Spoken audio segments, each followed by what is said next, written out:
Hi, this is Colorful Foresight, where we intuitively connect from within.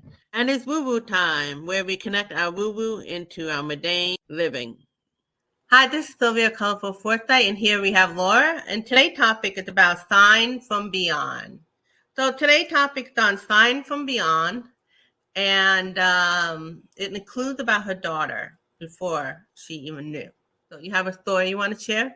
I do. Okay. So, um, I always knew that I wanted a third child. I had two very healthy boys.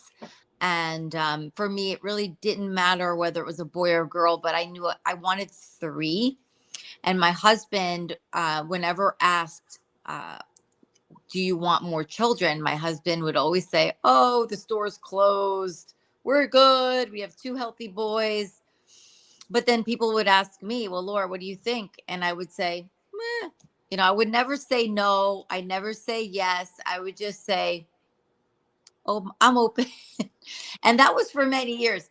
And I remember, like, I really did want, but I didn't want to bring a third baby into the world without having the alignment of my husband, because babies need love, they need attention, they want to be know that they're wanted. So I was very cognizant of that. I was aware. So I'm like, all right, well, after a few years, I just said, okay, well, I guess maybe it's just not in the cards for me. And I just kind of let it go. And I'm like, well, we have two children.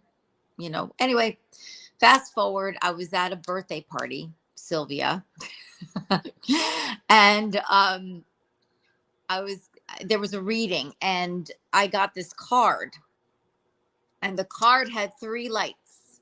And I am one of three sisters. So I originally thought, and everyone around me was like, oh gosh, yeah, this is like your sisters. It's the three of you. My sisters and I have been like in ventures together. We've done some business together. Like we're pretty tight. So it made complete sense. That's what I think. It made complete sense.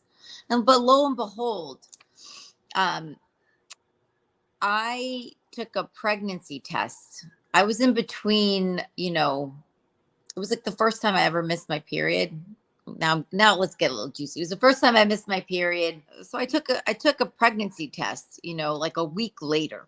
And I took it like I kid you not, Sylvia. I took it like three times. The first time I think I was nervous, and it was like it didn't come up like it was like one and a half lines. That's not a thing. It's either two lines or no lines, or it's either you're pregnant or you're not. So I took it again, and I think I was shaking. Hey, I messed that one up. So I took a third one, and it was early. It was like 5 o'clock in the morning.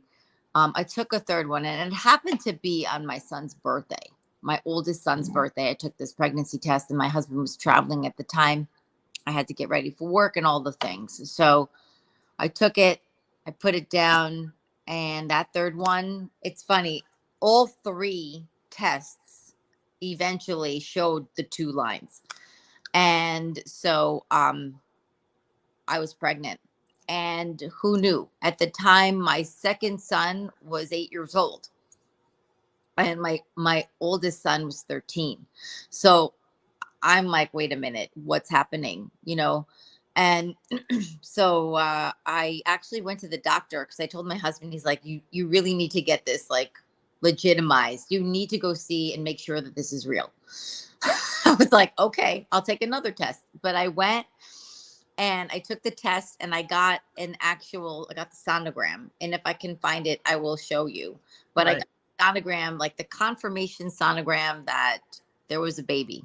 And I couldn't believe it. And I really couldn't believe it, because this is part of, Sylvia, like part of the things where, you know, I had wanted this baby like 4 years before. I was thinking when my second son was, I don't know, 2, 3, 4, even 5. I was like, all right, maybe we could do this. But looking at it, and having a 13-year-old son and an 8-year-old son, and being pregnant again, it was a blessing. And I was also in my early 40s, and it was, kind of shocking. I felt healthy. I felt good. Um, anyway, got that confirmed. And then I found out at when you could find out what the sex is. Cause look, she, that's a little hint, but I found out it was a girl. And even though I said healthy, if it was a boy, I'd be just as happy, really. But the fact that it was a girl, I'm like, oh my gosh. And I kind of like screamed with joy. Just to have another experience with raising a girl after raising and still raising the boys. And did you have a vision, like how you pictured the girl with any particular? I know besides being healthy, obviously. Yes. But did anything funny about like how you vision? I wanted her to have really great hair. Like I was like, okay, this girl has got to be born with like a head full of hair, please. I want her to have like pretty curly. I wanted wavy, curly, pretty hair. And she was born with a head of hair.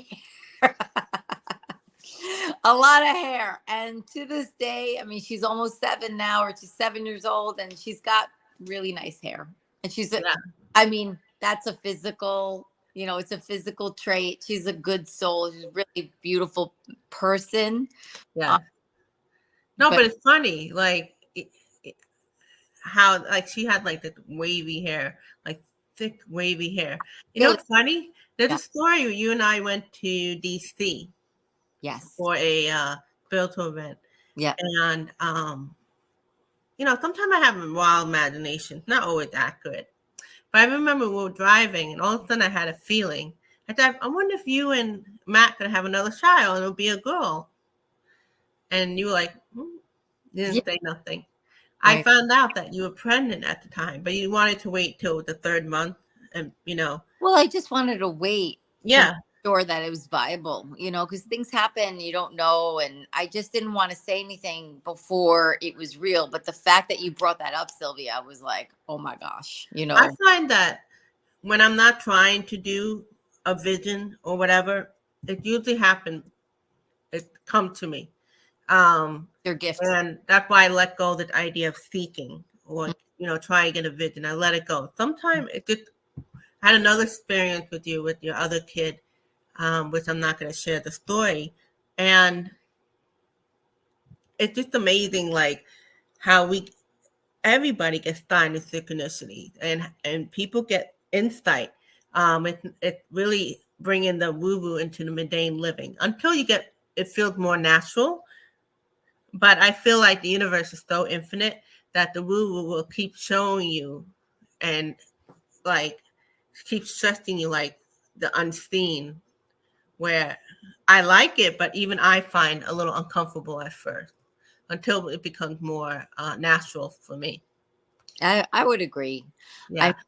Look, yeah, it's not, we're conditioned, right? We're all conditioned to touch, feel, like see something, like you have something in your hands. It's something that you can see, touch, feel. But whenever you start to talk about things outside of what you can touch, smell, like your 5 senses, right? Anything outside of seeing, feeling, smelling, hearing, tasting. Thank you. That's a beautiful story of us getting the different signs when you had your daughter. Yeah, that was great. And Sylvia, you definitely were part of that journey. So I have to find that card. I have to put it in there.